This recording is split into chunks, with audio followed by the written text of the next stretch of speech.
capítulo 1, versículo 30 e 31.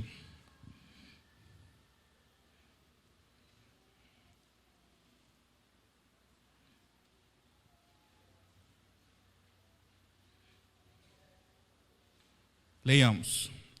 Mas vós sois dele em Cristo Jesus, o qual se nos tornou da parte de Deus sabedoria e justiça e santificação e redenção, para que, como está escrito, aquele que se gloria, glorie-se no Senhor.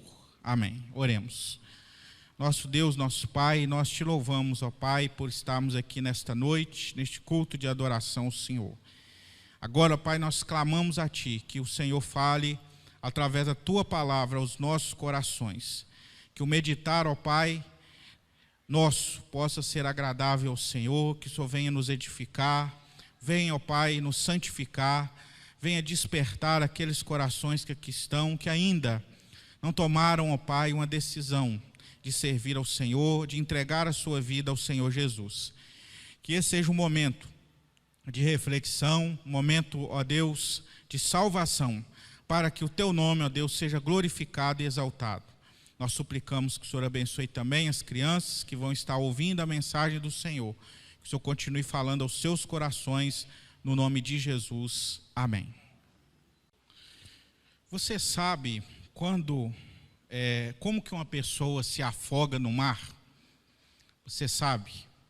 Eu creio que talvez você tenha tido a oportunidade de alguma vez presenciar isso, ou alguém te contou, ou você assistiu uma reportagem, ou viu em algum filme.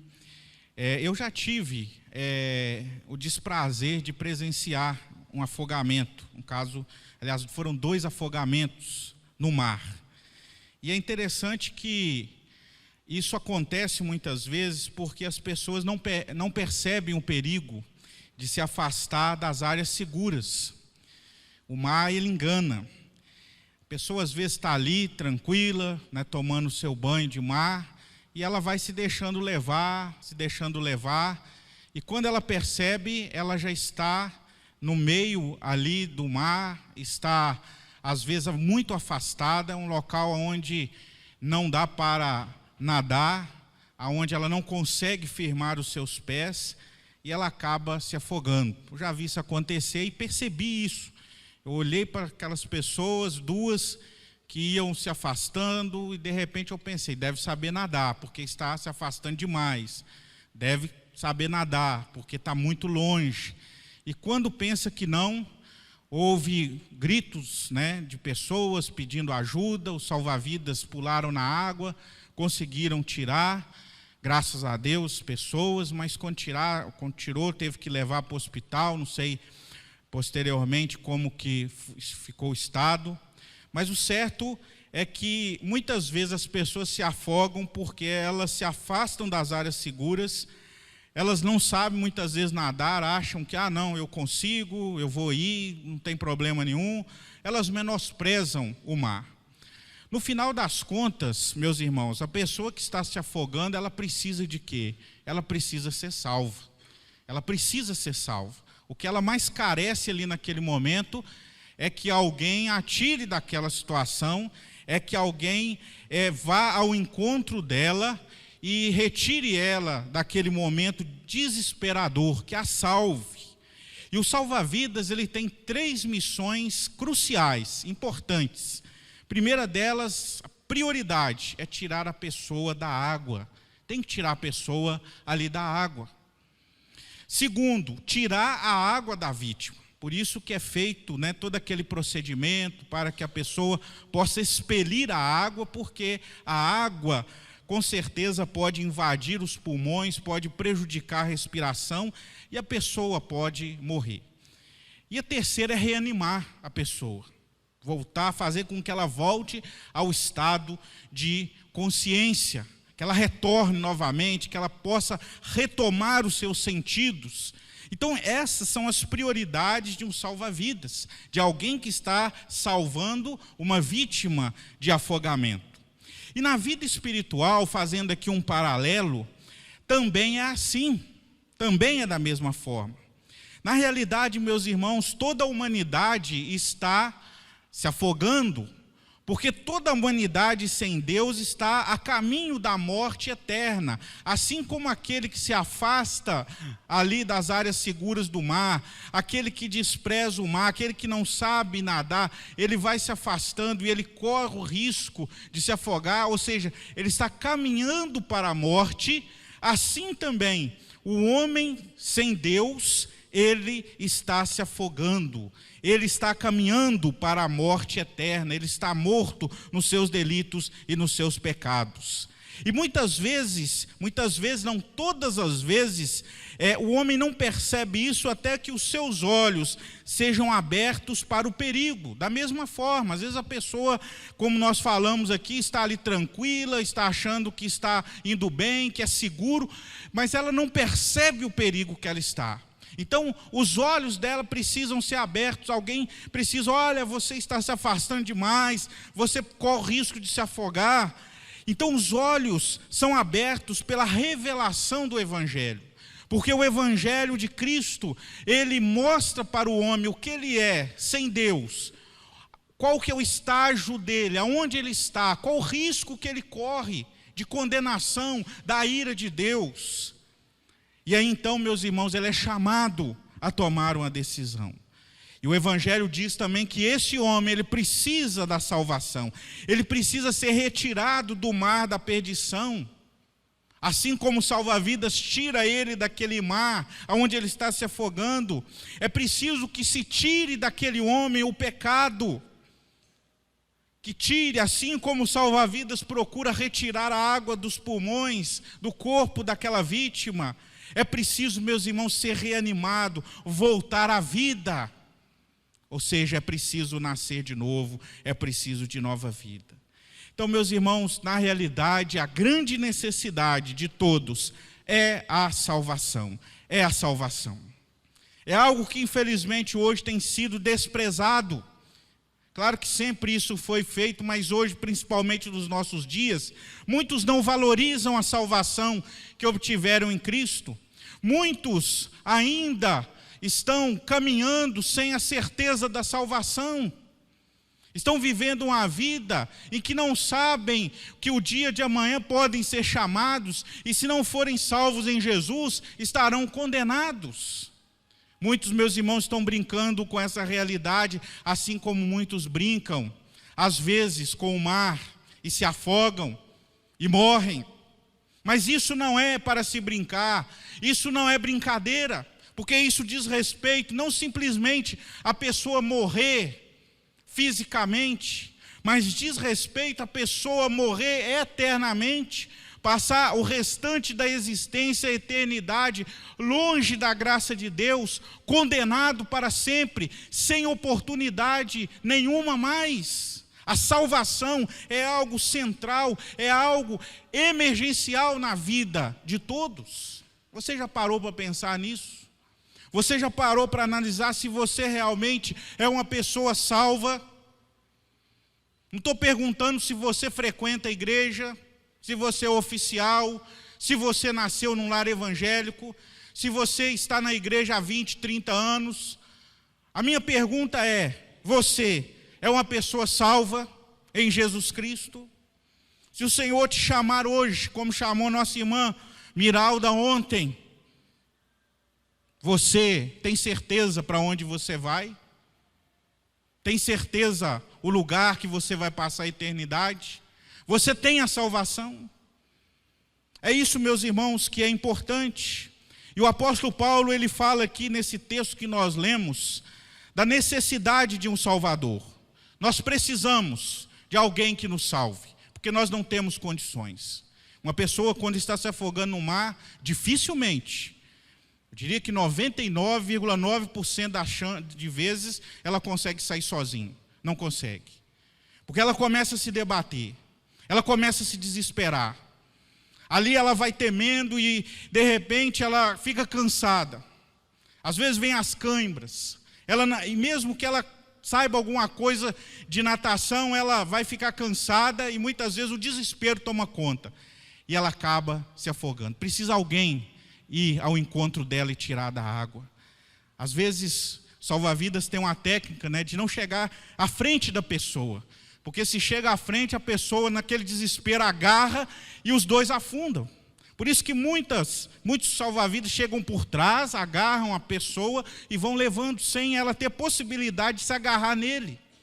Mas elas precisam de alguém que o salve. Assim também nós precisamos de um Salvador. E Paulo, meus irmãos, nesse texto que nós lemos, ele escreve a respeito disso.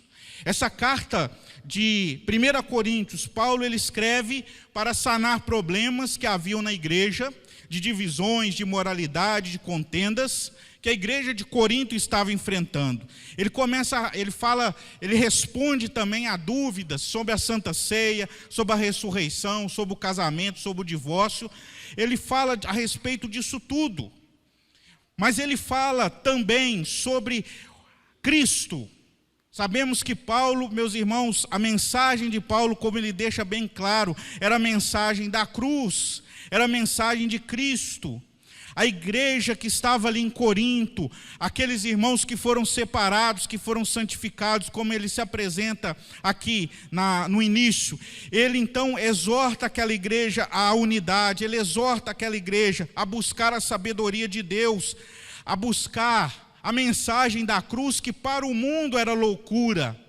Mas agora a mensagem da cruz é revelada através de Cristo. A mensagem da salvação é revelada através de Cristo.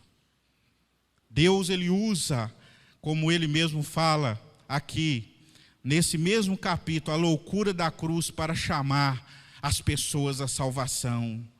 A sabedoria do mundo não pode fazer isso, meus irmãos. E a glória da salvação é de Deus, porque Deus é quem salva. O homem não pode ser salvo, o homem não pode produzir a sua própria salvação. Até o querer ser salvo, isso vem de Deus, vem do despertamento de Deus. Então toda a glória tem que ser dada a Deus, porque Ele salva, porque Ele, através de Jesus, Ele salva.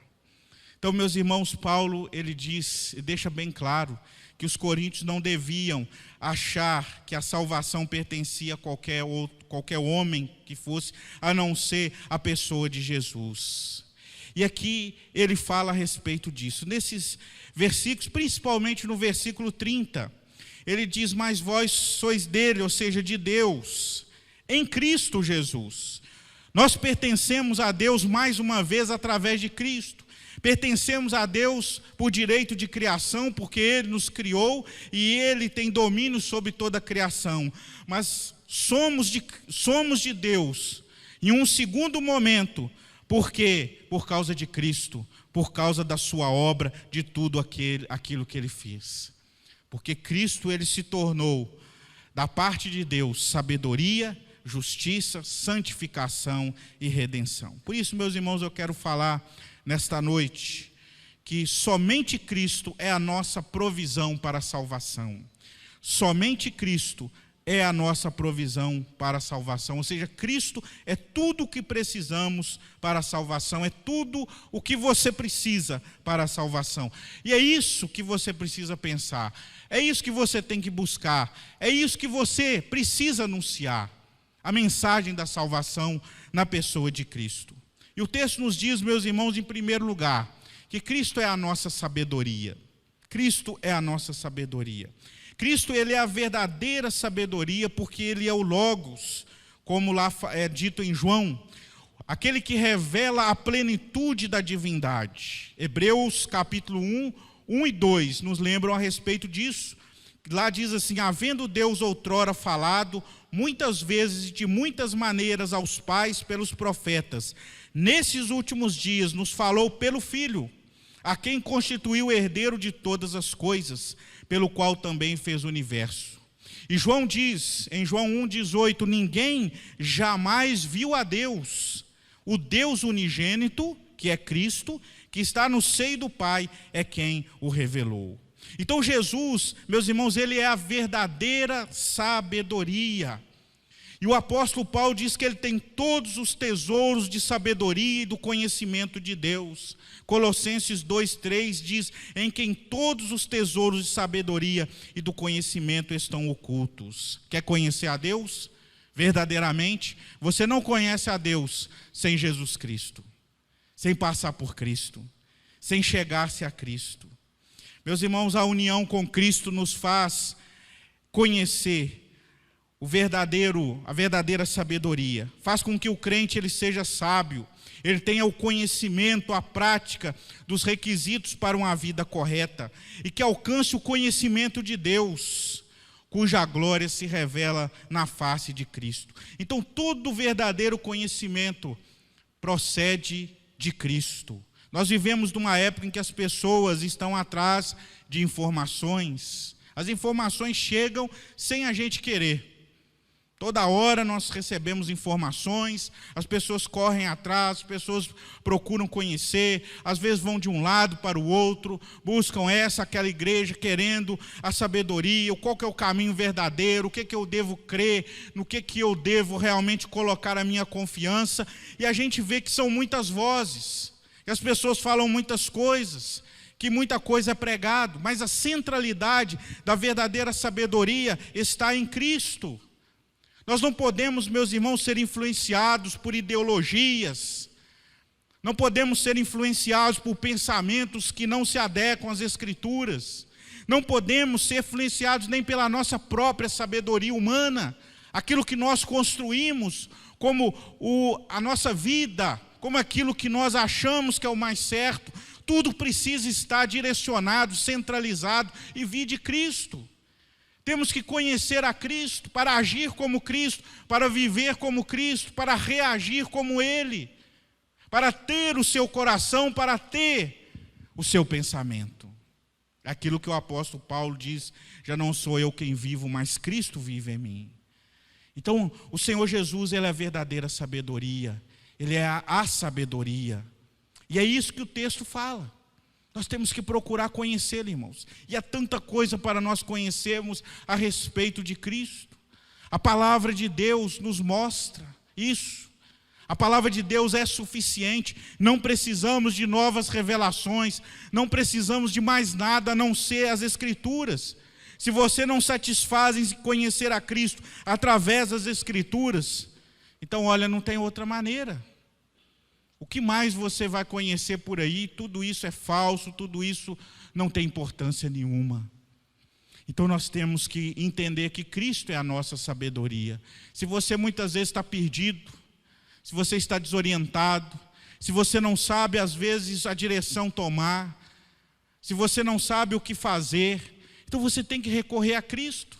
Você tem que procurar a orientação dEle. A orientação através do Evangelho, a orientação através das Sagradas Escrituras, conhecer e conhecê-lo mais, se dedicar, se debruçar nesse conhecimento. Irmãos, como o apóstolo Paulo fala, em Cristo há tesouros de conhecimento, há coisas extraordinárias. E às vezes nós tratamos o conhecimento de Cristo como se nós fôssemos formados nessa matéria. Lá no seminário, às vezes tinha uma brincadeira que era assim, a pessoa citava lá alguma coisa e aí alguém brincava e falava: eu já estou formado nessa matéria, ou seja, eu já sei disso. Mas em termos de Cristo não, ninguém nunca será formado nessa matéria. Aquilo que você conhece, você pode conhecer mais. Aquilo que você já leu e já estudou sobre Jesus, tem muito mais. E esse conhecimento, ele precisa invadir, meus irmãos, a nossa vida, a nossa existência. Nós temos que desejar isso, nós temos que querer isso. Cristo é a nossa sabedoria, é aquilo que nos orienta, é aquilo que nos direciona. Então você tem que buscar isso, não fique por aí ouvindo as vozes religiosas que nós existem nesse mundo, às vezes direcionando para caminhos totalmente errados, totalmente equivocados. Coisas que são novidades, que muitas vezes causam coceira nos ouvidos, causam uma satisfação pessoal. Olha, isso é diferente, mas se está longe da centralidade de Jesus, não serve. É alimento estragado, é algo que vai te fazer mal. Você precisa ir a Cristo e buscar toda a sabedoria dEle, a revelação que ele faz de Deus através da sua pessoa. Mas Paulo fala em segundo lugar também, que Cristo, meus irmãos, ele é tudo o que nós precisamos para a salvação, porque ele é a nossa justiça. Cristo é a nossa justiça. E aqui Paulo está falando da justificação. A justificação é a condição aceitável para Deus. Porque nós sabemos que Deus é juiz. E diante do juiz de toda a terra, todos nós temos que comparecer. Só que para comparecer e passar pelo crivo jurídico de Deus, é necessário que nós sejamos justos. Porque esse juiz não aceita injusto diante dele. Esse juiz, ele vai condenar todos aqueles que são injustos, todos aqueles que pecaram, todos aqueles que transgrediram a sua lei, porque ele é juiz. O juiz, ele tem que, sim, dar a sentença. E esse juiz, meus irmãos, ele é justo. Ninguém pode enganá-lo. Ninguém pode fazer com que ele faça outra sentença, que não seja sentença baseada na sua própria justiça. Ele vê todas as coisas, ele sabe de todas as coisas, ele conhece o nosso interior, o nosso pensamento, ele sabe a quantidade de pecados com os quais nós o ofendemos. Esse juiz é justo, ele tem poder para inocentar, mas ele tem poder para condenar e mandar para o inferno aquele que é injusto. Não podemos esconder nada desse justo juiz. E precisamos da justificação de Cristo. E aí que entra então o Senhor Jesus, porque ele, a sua justiça, é que satisfaz todas as demandas da lei, como a regra para a nossa justificação. Ele é a nossa justiça, porque a sua obediência, a sua morte, em toda ela, ele satisfez plenamente as exigências da lei. 2 Coríntios 5:21, o mesmo apóstolo Paulo diz: aquele que não conheceu o pecado, ele o fez pecado por nós, para que nele fôssemos feitos justiça de Deus. Ou seja, em Cristo, meus irmãos, nós fomos feitos justiça de Deus, porque sobre ele recaiu todo o nosso pecado. Tudo aquilo que nós devíamos a Deus, toda a nossa injustiça, foi sobre ele. Recaiu sobre ele. Ele que não tinha pecado nenhum. Ele que não precisava ir à cruz, mas Deus fez cair sobre ele o seu pecado, o meu pecado. Sabe para quê? Para que eu pudesse ser mudado de um injusto pecador para alguém justo, para alguém que foi justificado. Meus irmãos, quando nós estamos ante o tribunal do juízo de Deus, somente Cristo é a nossa justiça. Ele responde por nós. Ele apresenta o seu próprio mérito infinito como a razão total e suficiente para a nossa justificação. Não há outra solução. Paulo, em Romanos 5,19, ele diz: porque como pela desobediência de um só homem, que foi Adão, muitos se tornaram pecadores, assim também, por meio da obediência de um só, que é Cristo, muitos se tornarão justos. E Filipenses 3,9 completa: e ser achado nele, não tendo justiça própria, que procede de lei, senão a que é mediante a fé em Cristo, a justiça que procede de Deus baseada na fé. Sabe, meus irmãos, Paulo, ele diz aqui, ele fala sobre a lei. Sabe uma das funções da lei? Além de restringir o pecado, além também de mostrar a santidade de Deus, uma das funções da lei é mostrar que eu e você somos injustos diante de Deus. Somos incompetentes espiritualmente. Ninguém nunca cumpriu a lei. Ninguém nunca vai cumprir a lei. O ser humano, ele acha que ele pode cumprir, ele acha que ele é bom. Não, eu cumpro a lei, eu obedeço direitinho. Não cumpre. E a lei, ela é para isso, para desmascarar a nossa arrogância, para desmascarar a nossa soberba, para dizer: você cumpre a lei, mas se você cair numa vírgula da lei, você cai na lei toda. E você está condenado, porque a mesma lei diz que a alma que pecar, essa morrerá, é a sentença. A lei, meus irmãos, ela funciona para realmente levar o desespero, para mostrar que não tem como, não tem jeito. Nós estamos no mês da reforma, e a gente conhece a história de Lutero. Por que aquele homem não tinha paz? Porque ele queria se justificar. Ele queria ser justo. Ele estava fazendo aquilo que Paulo diz aqui, a justiça própria. E ele tentava, e ele achava paz? Não, nunca achou paz. Nunca achou. Até que ele viu que o justo viverá pela fé. E que ele entendeu que não é a minha justiça, mas é a justiça de Cristo aplicada a mim. Aí ele teve paz. Aí ele encontrou a plena paz. Porque enquanto ele falou, oh, não, eu posso, eu vou fazer Deus, eu vou agradar a Deus, vou mover o coração de Deus. Enquanto ele pensou assim, meus irmãos, nada feito. Porque somente a justiça de Cristo, ou seja, Cristo cumpriu toda a lei. Ele foi obediente até a morte, morte de cruz. E depois ali que ele ressuscitou, foi assunto aos céus. A justiça de Deus, ela veio sobre aquele que crê. Deus agora nos olha como injustos, como filhos da ira. Esse supremo juiz, lá no seu trono santo, ele olha para nós como aqueles que serão condenados, passaram a eternidade no inferno. Não. Ele olha para aquele que é justificado pela fé como alguém que é justo.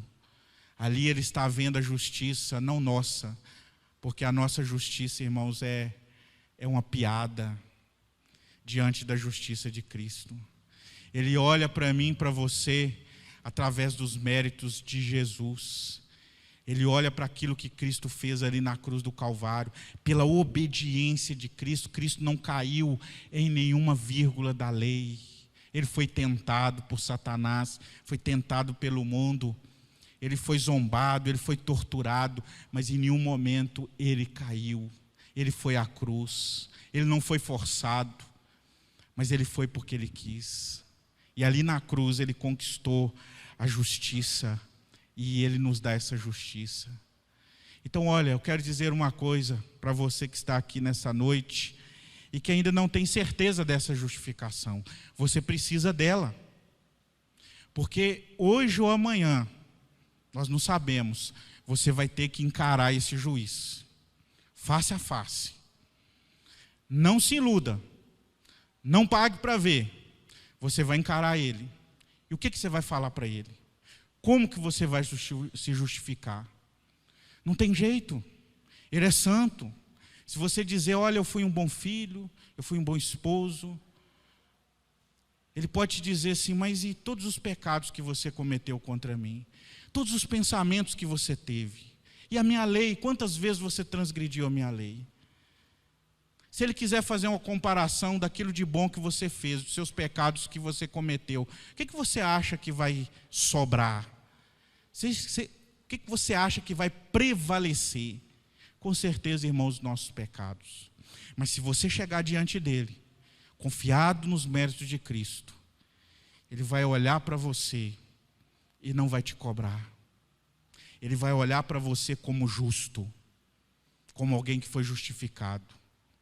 E aí sim, você será justificado no tribunal do soberano de todo o universo. Então pense nisso, creia em Cristo, porque só Ele pode mudar a sua situação de alguém que é filho da ira de Deus, alguém que está debaixo da ira, para alguém que é plenamente justificado pelo Senhor Jesus. Mas também, meus irmãos, Paulo ele nos diz que Cristo, ele é tudo o que o homem precisa para a salvação, não apenas porque Cristo é a sabedoria e a justiça, mas porque Cristo é a nossa santificação. Meus irmãos, é a santidade de Cristo é que satisfaz a lei como regra do dever que nós temos para com Deus. Nós somos santificados pela virtude da morte e da ressurreição de Cristo. Lá em 1 Coríntios 6:11, depois do apóstolo Paulo ter listado vários pecados ali, que os coríntios, eles antes haviam sido. Vamos voltar aqui, vamos ir para 1 Coríntios 6, antes de citar o versículo 11, ele diz assim: ou não sabeis que os injustos não herdarão o reino de Deus? Não vos enganeis, nem impuros, nem idólatras, nem adúlteros, nem efeminados, nem sodomitas, nem ladrões, nem avarentos, nem bêbados, nem maldizentes, nem roubadores herdarão o reino de Deus. Versículo 11, ele diz: tais fostes alguns de vós, mas vós vos lavaste, mas fostes santificados, mas fostes justificados em o nome do Senhor Jesus Cristo e no Espírito do nosso Deus. Então Cristo, meus irmãos, Ele é a nossa santificação, porque através da sua obra, da sua morte, Ele nos santifica. Romanos 6, 5 e 6 diz assim: porque se somos unidos com Ele na semelhança da sua morte, certamente o seremos também na semelhança da sua ressurreição. Sabendo isto, que foi crucificado com Ele o nosso velho homem, para que o corpo do pecado seja destruído e não sirvamos o pecado como escravos. Meus irmãos, a natureza de Deus é ser santo. Nós lemos lá em Isaías 6, quando Isaías tem a visão do trono de Deus, o que diz lá? Os anjos clamando, né, uns aos outros: santo, santo, santo é o Senhor dos exércitos. A palavra de Deus diz que Deus, Ele é santo, ou seja, Deus, Ele não aceita o pecado é contra a santidade de Deus. O pecado, meus irmãos, é uma afronta à santidade de Deus. Ser santo significa ser puro, sem mal, sem pecado nenhum, coisa que devido ao pecado nós não somos, por natureza, mas que devemos ser. Por quê? Porque se Deus é santo, nós também devemos ser santos. E a palavra de Deus nos diz que sem a santificação, ninguém verá o Senhor. Ninguém verá o Senhor. Então é necessário que nós sejamos santificados. E a santificação, como nós sabemos, ela é um processo que começa na regeneração e vai até a glorificação. É um processo que nós temos. Agora, quem nos santifica é o Senhor Jesus. É a ação do Espírito Santo em nós. Mas essa ação também, ela requer uma reação a isso. Ela requer, meus irmãos, que nós possamos fazer aquilo que Deus ordena que nós façamos, que é obedecer a sua lei. Nós não podemos dizer: olha, Cristo me santifica, o Espírito Santo também, então vou cruzar os braços, não vou lutar contra o pecado, não. Porque a ação da santificação é evidenciada na vida do crente, sabe como também?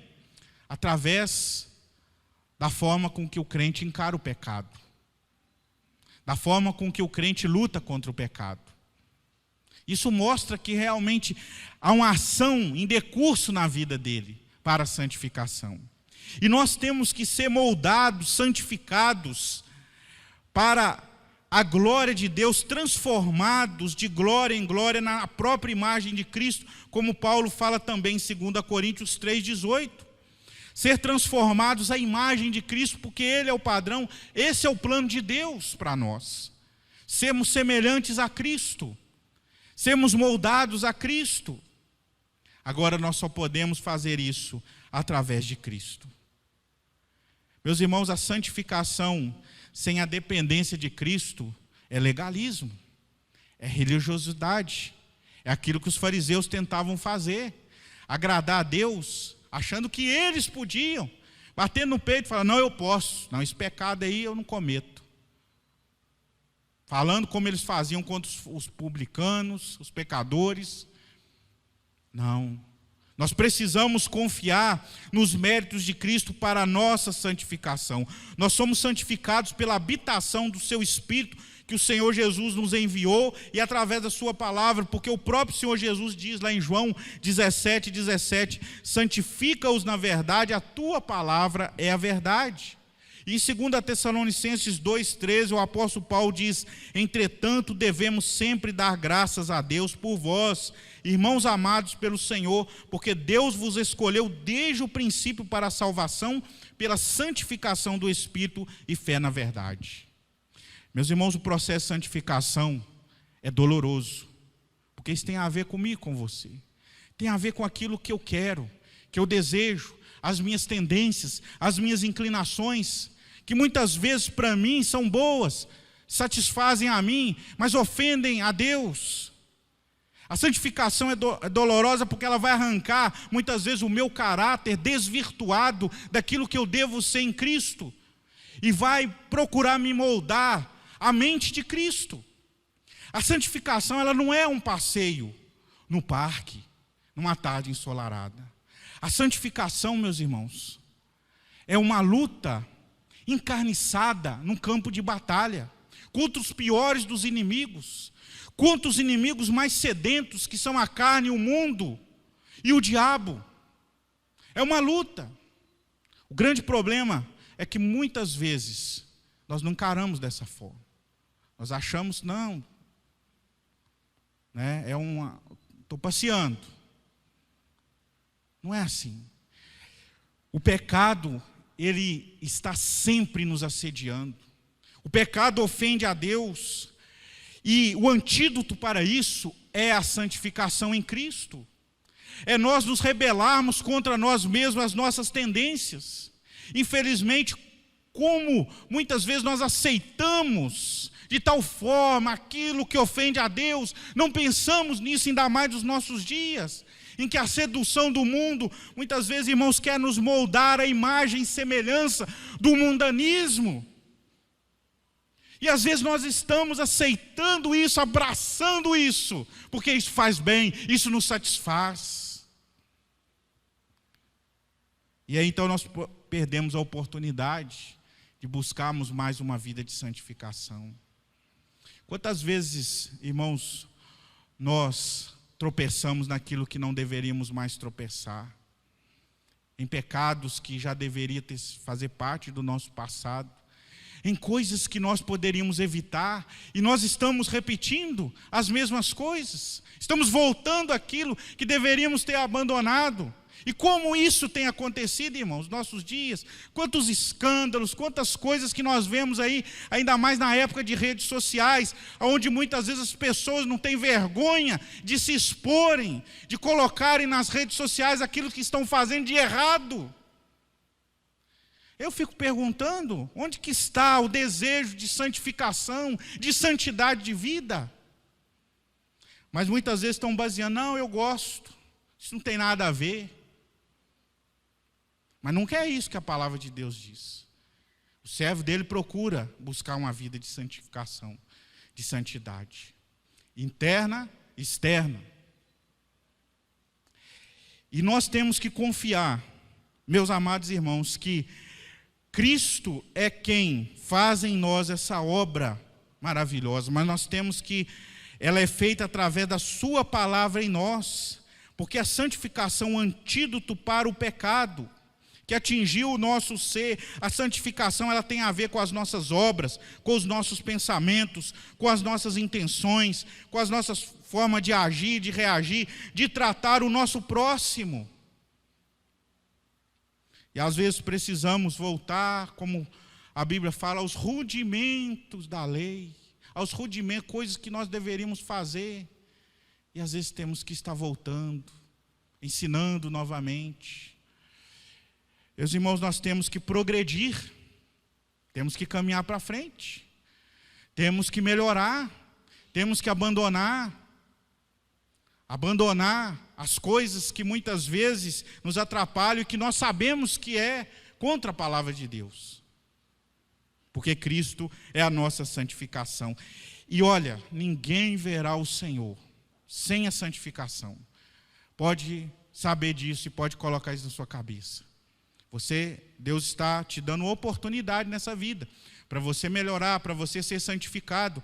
É claro que a santificação plena, ela será feita na glorificação, quando nós seremos aperfeiçoados em santidade. Mas nós não devemos achar assim, então vai ser lá, então eu posso viver da maneira que eu quiser. Se você pensar dessa forma, se você valorizar mais aquilo que você sente, aquilo que você quer, independente da lei de Deus, independente do que a palavra de Deus diz, então olha, você não sabe nada de santificação.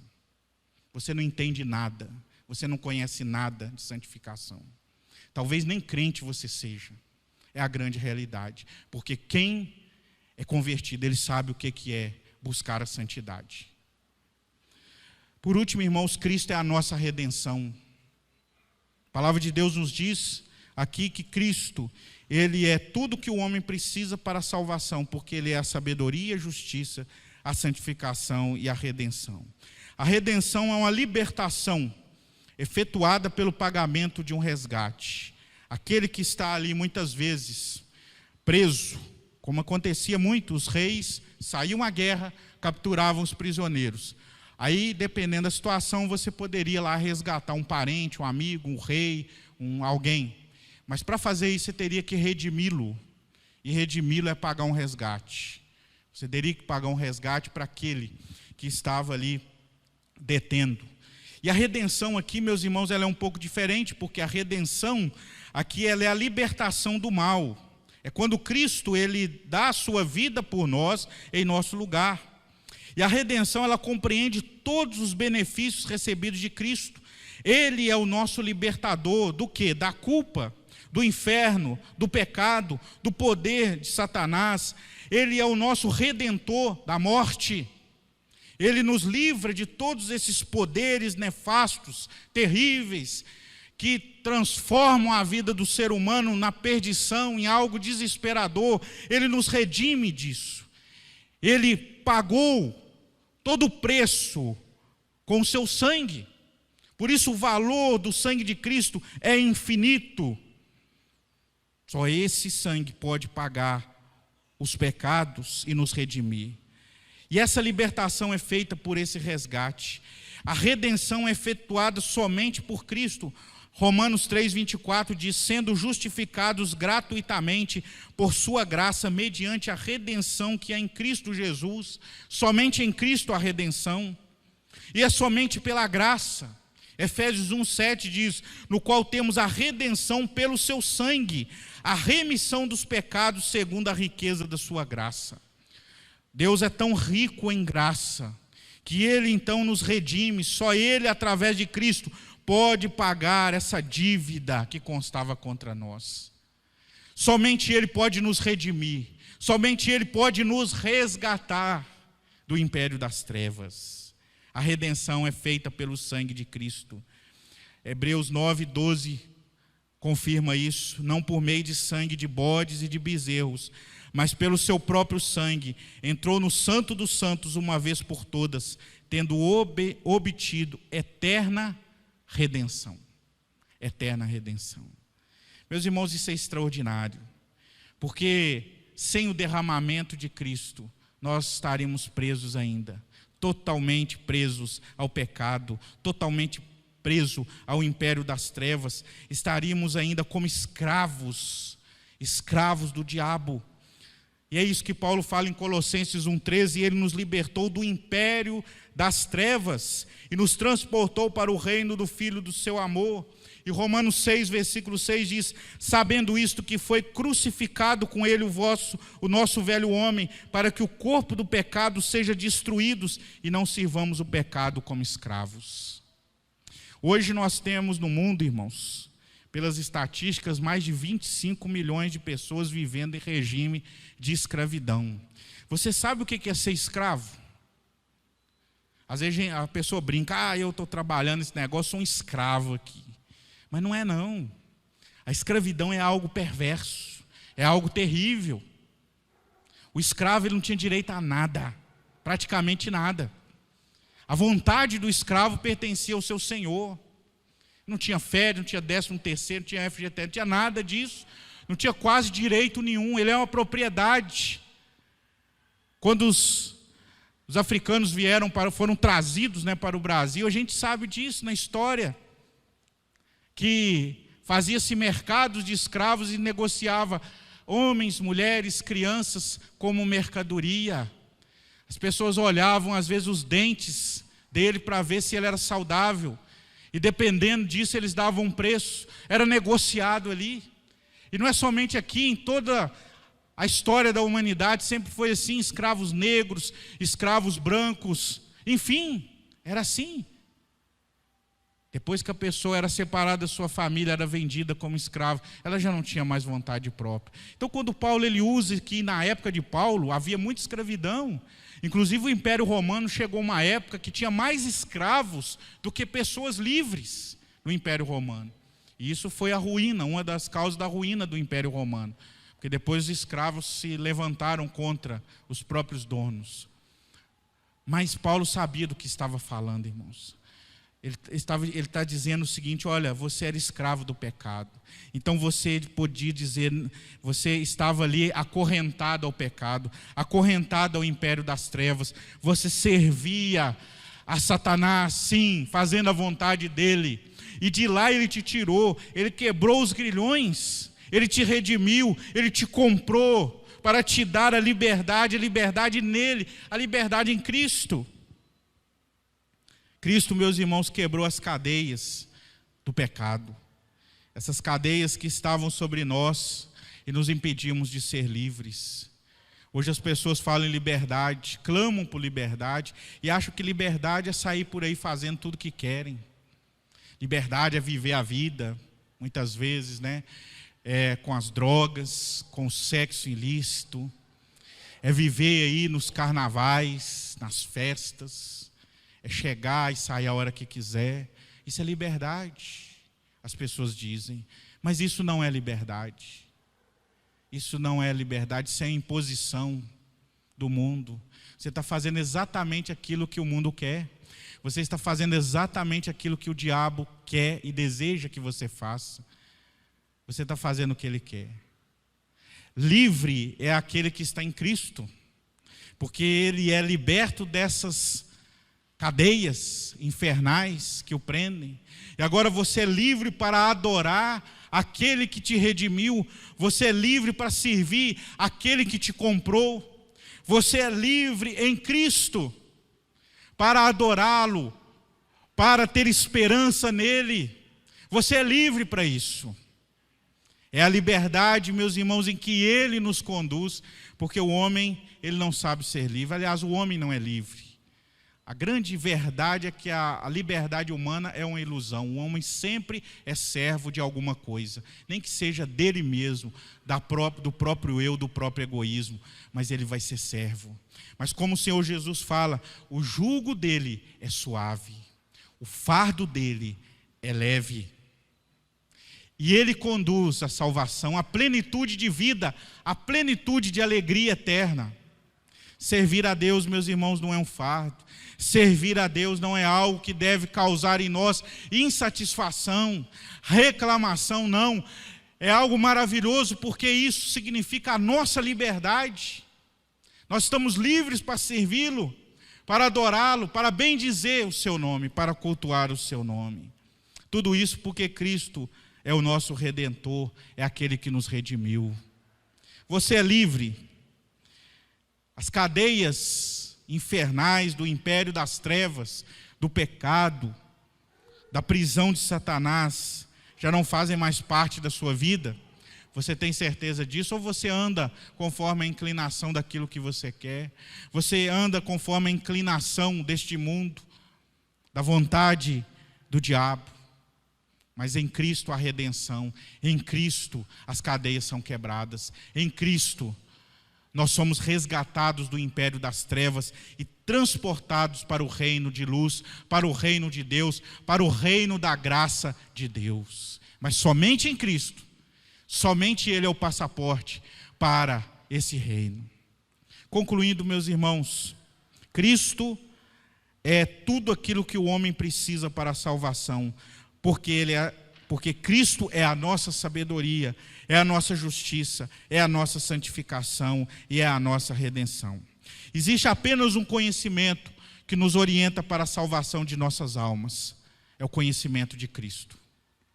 Existe apenas um meio de nós permanecermos em paz e confiantes diante do iminente juízo de Deus. É a justificação em Cristo. Existe apenas uma maneira, e só uma maneira, de nos livrarmos do pecado e do mal que tenazmente nos assedia: Cristo. Só existe, meus irmãos, apenas uma maneira do homem se libertar da escravidão do pecado e ter a liberdade, a única liberdade que existe. Só existe apenas um que pode fazer isso, e é Cristo. Portanto, eu quero concluir dizendo: todo ser humano precisa ser salvo. Essa é a maior necessidade. Não tem outra. Não tem outra, irmãos. O próprio Senhor Jesus diz: o que adianta o homem ganhar o mundo inteiro e perder a sua alma? O que adianta o homem ter tudo que o dinheiro pode comprar, que o mundo pode dar, e não ter a sua alma salva? Será que os bens materiais, será que as amizades, será que tudo aquilo que te alegra hoje vai te alegrar na eternidade? Será que é isso que vai fazer você viver a eternidade com Deus? Não. O único que pode te salvar é o Senhor Jesus. Ele é o único. Confie nele, creia nele, porque não tem outro jeito, não tem outra maneira. E isso nós devemos ter certeza absoluta. E é isso, irmãos, que nós devemos testemunhar. Isso que a igreja deve pregar. Isso é urgente. Isso é a mensagem para a salvação de todo homem. Que Deus nos ajude e que Deus nos abençoe. Amém? Pai amado, nós te adoramos, porque o Senhor não deixou, ó Pai, o homem no estado deplorável do pecado. Mas o Senhor, com a tua graça, com o teu amor, com a tua compaixão, olhou, ó Deus, para a nossa miséria e nos proveu um Salvador. Nós que estávamos, ó Deus, nos afogando no pecado, na condenação, o Senhor enviou Jesus Cristo, o nosso Salvador, que estendeu a mão e nos tirou da desesperança eterna e nos firmou os pés sobre a rocha e nos deu a salvação. Ó Pai, nós te agradecemos, nós te adoramos, ó Deus, por tamanha bênção nas nossas vidas, porque isso nós não alcançaríamos de jeito nenhum, e nenhum homem pode alcançar a salvação. Por isso, ó Pai, o Senhor age em cada coração aqui nessa noite. Se alguém no nosso meio, ó Pai, que não tem ainda a salvação, que essa noite ele possa fazer essa oração e dizer que é pecador, reconhecer que é pecador e crer em Cristo e receber o Senhor Jesus como o único suficiente Salvador da sua vida. Ó Pai, opera, Senhor, em cada coração. E aqueles que já têm essa certeza, que o Senhor firma a sua convicção, que o Senhor os faça valorizar e louvar o teu nome por tão grande salvação, e servir ao Senhor e dedicar suas vidas ao Senhor em gratidão por terem sido salvos. Esta é a nossa oração em nome de Jesus. Amém.